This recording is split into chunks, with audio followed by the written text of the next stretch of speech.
हमारा अंदाजा ठीक निकला। तबीब ने ही आपको जहर दिया था।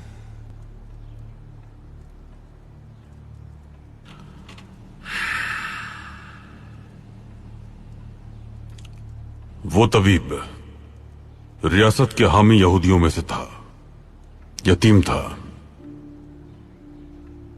उसकी परवरिश हमारी रियासत की जानिब से हुई।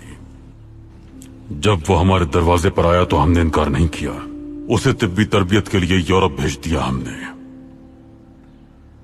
जब भी उसने कुद्स जाना चाहा तो हमने इजाजत दे दी। उसे अपनी जिंदगी सौंप दी।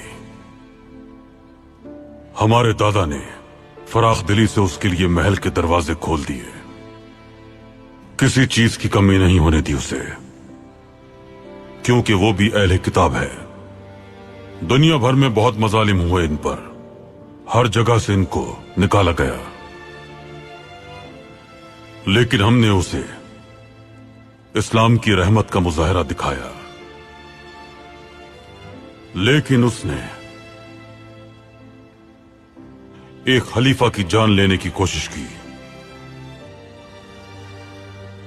अल्लाह सबसे बेहतर इंतकाम लेने वाला है।